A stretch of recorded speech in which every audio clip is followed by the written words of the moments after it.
हिंदुस्तान के सैनिकों ने बहुत बुरी तरह से पाकिस्तान को पीट लिया और 8 जनवरी 1966 तक तो भारतीय सैनिक लाहौर से मात्र 2 घंटे की दूरी पर थे।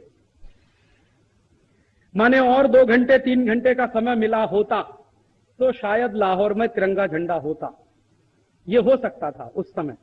लेकिन तब एक मुश्किल आई। मुश्किल क्या आई कि जब पाकिस्तान ने देखा कि पिटते जा रहे हैं और हर इलाका भारतीय सैनिकों के कब्जे में जा रहा है, और पाकिस्तानी जो प्रधानमंत्री थे, जो उनके सेनाओं के बड़े अधिकारी थे, उनकी इमरजेंसी मीटिंग हुई और उसमें उन्होंने कहा कि अगर 2-3 दिन में लाहौर कब्जे में गया तो हफ्ते भर के अंदर कराची भी जाएगा, इस्लामाबाद भी जाएगा, पेशावर भी जाएगा, सब चला जाए, और 10-15 दिन में हो सकता है पूरा पाकिस्तान चला जाए।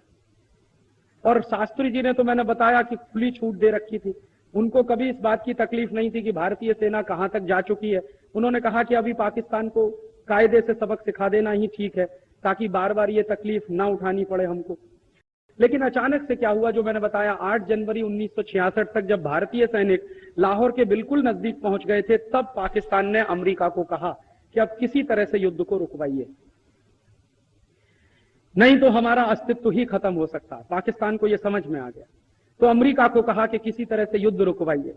अमेरिका को ऐसा लगा कि शास्त्री जी से युद्ध रोकने की बात कहना बहुत मुश्किल है, क्योंकि अमेरिका 1-2 बार ट्राई कर चुका था शास्त्री जी से बात करने की, और शास्त्री जी ने उसका 2 टूक जवाब दिया था। अमेरिका का गेहूं आता था हिंदुस्तान में, PL 480 का लाल रंग का गेहूं आता था, और उस गेहूं को अमेरिका में जानवर भी नहीं खाते थे, वो भारत में बेचा जाता। यह समझौता पंडित नेहरू ने किया था। हमारे देश में गेहूं की कमी थी, ये बात सच थी, लेकिन रद्दी किस्म का गेहूं हम खाएं, ये पंडित जी ने किया हुआ समझौता। तो लाल बहादुर शास्त्री ने अमरीकी धमकी के सामने झुकने से मना कर दिया। तो अमेरिका ने क्या कहा कि हम आपको गेहूं देना बंद कर देंगे। शास्त्री जी ने कहा बंद कर दो, हमें आपका गेहूं चाहिए भी नहीं।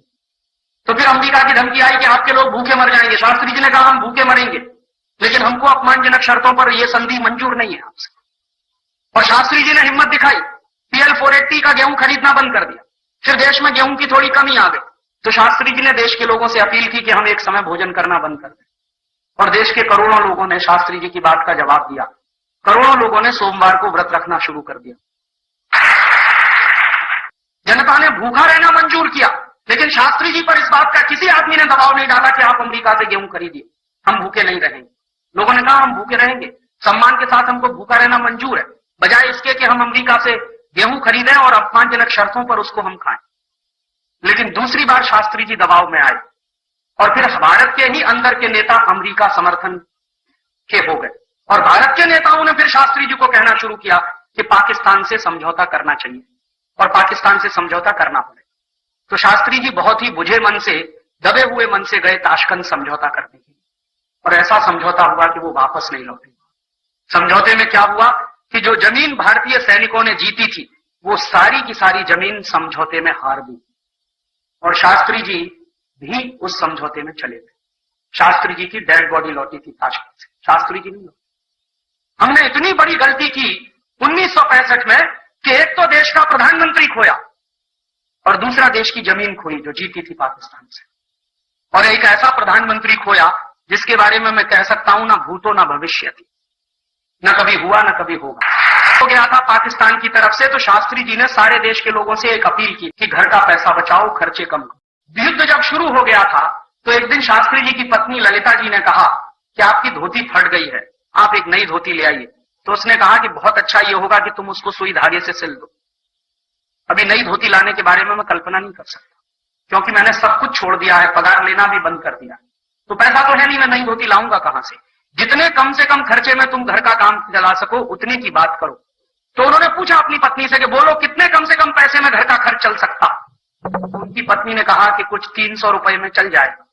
तो उन्होंने कहा ठीक है, 275 रुपया कल से मैं दूंगा, और कोशिश करो कि 25 रुपए की भी कटौती हो जाए किसी तरह से। ऐसा प्रधानमंत्री था इस देश का, जिसको हमने खोया 1965 की शांति वार्ता। एक तो जमीन खोई इस देश की, दूसरा ऐसा शास्त्री जी पर बहुत दबाव होता था कि अमेरिका और यूरोप की कंपनियों को भारत में आने दो। शास्त्री जी ने ना कह दिया कि कोई भारत में अमेरिका और यूरोप की कंपनी आएगी नहीं, क्योंकि हमने गलती से एक कंपनी को बुला लिया था, तब तो देश को 250 साल की गुलामी झेलनी पड़ी। अब दोबारा से विदेशियों को बुलाएंगे तो पता नहीं कितने हजार साल की गुलामी आएगी। तो उन्होंने किसी विदेशी कंपनी को आने नहीं दिया। स्वदेशी तकनीकी का विकास, स्वदेशी कंपनियों का विकास, स्वदेशी उद्योगों का विकास, स्वदेशी खेती का विकास, ये सब कुछ उन्होंने इस देश में अपने अभिक्रम से किया। दुर्भाग्य हमारे देश का, जो मैंने कहा, और एक साजिश हुई, एक षड्यंत्र हुआ कि सत्ता के 18वें महीने में ही उनको हटा दिया गया रास्ते से, कुर्सी से ही नहीं उतार दिया, उनको इस दुनिया से विदा कर दिया। आपको मालूम है पाकिस्तान का हमला हुआ था इस देश पर, उस हमले का शास्त्री जी ने करारा जवाब दिया था। और शास्त्री जी ने ये जो जय जवान जय किसान का नारा दिया ना, तो जवानों में इतना जोश था कि लाहौर तक का पूरा इलाका भारत की सेना के कब्जे में आ गया थे, वो भी वापस कर दिए जाए। इसी समझौते पर हस्ताक्षर करने के लिए शास्त्री जी ताशकंद गए थे और 10 जनवरी 1966 को उनको दूध में जहर मिला के पिला दिया गया। शास्त्री जी का एक नियम था, जैसे सबके नियम होते हैं ना बड़े लोगों के, वैसे उनका एक नियम था कि वो अपने रसोइये के हाथ का बना हुआ खाना ही खाया करते थे। उनका एक रसोइया था जो बराबर हर समय उनके साथ रहता था, हर विदेश यात्रा में उनके साथ जाता था, हर समय उनके साथ रहता था। तो वो रसोइये के हाथ का बनाया हुआ खाना ही खाया करते थे। बचपन में क्या हुआ, शास्त्री जी के रसोइये का अपहरण किया गया। रात को खाना नहीं खाते थे, सामान्य रूप से दूध पी के सो जाते थे। तो रात को उनको दूध दिया, वो दूसरे रसोइये ने बना कर दिया और उसमें जहर मिलाया, बहुत ही तीव्र जहर था, बहुत तीखा जहर था। वो दूध पीते ही शास्त्री जी को मिचली और उबकी आने का हुआ, फिर सांस घुटने लगी। बार बार उन्होंने अपने रसोइये को आवाज दी, लेकिन वो आया नहीं, क्योंकि रसोइये का अपहरण हो चुका था और उसको ले जाकर कहीं बंद कर रखा था। थोड़ी देर में शास्त्री जी के प्राण निकल गए। शास्त्री जी के साथ जो उनके सहयोगी गए थे, वो उनके शव को लेकर वापस आए। तो भारत सरकार का क्या कर्तव्य था? देश के प्रधानमंत्री की हत्या हुई थी, मृत्यु नहीं हुई थी, लेकिन सरकार ने इतना बड़ा झूठ पूरे देश से बोला कि शास्त्री जी की हृदय गति रुकने से मृत्यु हो गई है। इतना बड़ा झूठ देश की तरफ से पूरी मीडिया को बोला गया प्रधानमंत्री के बारे में। आप सोचो कितनी क्रूर है ये शासन व्यवस्था, इसका अंदाजा लगाओ। प्रधानमंत्री पद पर बैठे हुए व्यक्ति की हत्या की जाती है और सरकार के मीडिया की तरफ से सारे देश में खबर दी जाती है कि हृदय गति रुकने से मृत्यु हुई। तो शास्त्री जी के जो पर्सनल डॉक्टर थे, पर्सनल फिजिशियन, उनको शक हुआ कि शास्त्री जी के हृदय गति से मौत हो नहीं सकती। क्योंकि उनका कोलेस्ट्रॉल नॉर्मल, उनका ब्लड प्रेशर नॉर्मल, उनके ट्राइग्लिसराइड्स नॉर्मल, सब कुछ नॉर्मल, तो हृदय गति रुकने का कारण क्या? स्ट्रेस कोई था नहीं, क्योंकि जीत किया था उन्होंने युद्ध में, हारे तो थे नहीं, तो डिप्रेशन के शिकार भी नहीं थे। डिप्रेशन होता है तो स्ट्रेस होता है, स्ट्रेस होता है तो फिर ट्राइग्लिसराइड्स बहुत बढ़ जाते हैं, कोलेस्ट्रॉल भी बढ़ जाता है और हार्ट अटैक का चांस हो जाता है। युद्ध में जीते थे, लाहौर तक का इलाका कब्जे में ले लिया था, भारतीय सेना की विजय हुई थी, तो डिप्रेशन का कोई कारण नहीं था। तो उनके डॉक्टर को शक हुआ और उनके डॉक्टर ने उनका शरीर देखने की इजाजत मांगी।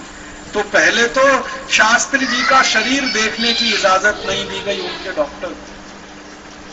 फिर ये बात उनकी धर्मपत्नी ने कही, श्रीमती ललिता शास्त्री ने, तब उनके शरीर को देखने की इजाजत मिली, क्योंकि उनकी धर्मपत्नी कह रही है। तो धर्मपत्नी का बयान है आखिरी समय तक कि उनका शरीर पूरा नीला पड़ा हुआ था। हृदय गति रुकने में शरीर नीला नहीं पड़ता, शरीर नीला पड़ता है जब उस शरीर को जहर दिया जाता है। और उसके बाद भी हमारे देश की सरकार ने शास्त्री जी के शरीर का पोस्टमार्टम नहीं होने दिया। आप जानते हैं सामान्य से हत्या के केस में पोस्टमार्टम होता है, पुलिस केस बनता है, एफआईआर दर्ज होती है, लेकिन भारत सरकार ने शरीर का पोस्टमार्टम भी नहीं होने दिया, क्योंकि पोस्टमार्टम होता तुरंत बात समझ में आती कि जहर दिया गया, और जहर दिया गया तो तत्काल सब इंक्वायरी होती तो षड्यंत्रकारी पकड़े जाते। और वो षड्यंत्रकारी कौन थे, अंदाजा आप लगा ही सकते हैं। तो वो षड्यंत्रकारी पकड़े जाते, सारे देश के सामने उनका मुंह काला हो जाता। ये सबको दबाकर ढांप कर रख दिया गया और उनकी मृत्यु शास्त्री जी की आज भी एक रहस्य और पहेली की तरह से है। मैं आपको विनम्रता पूर्वक बताता हूं कि हिंदुस्तान का पहला प्रधानमंत्री था जिसने किसानों की चिंता की, जिसने जवानों की और सेना की चिंता की, जिसने हिंदुस्तान की स्वदेशी पूंजी कैसे बढ़नी चाहिए उसकी चिंता की, स्वदेशी तकनीकी कैसे विकसित होनी चाहिए उसकी चिंता की, स्वदेशी संसाधन कैसे बढ़ने चाहिए। माने पूरा खांटी स्वदेशी प्रधानमंत्री वो इस देश को मिला था।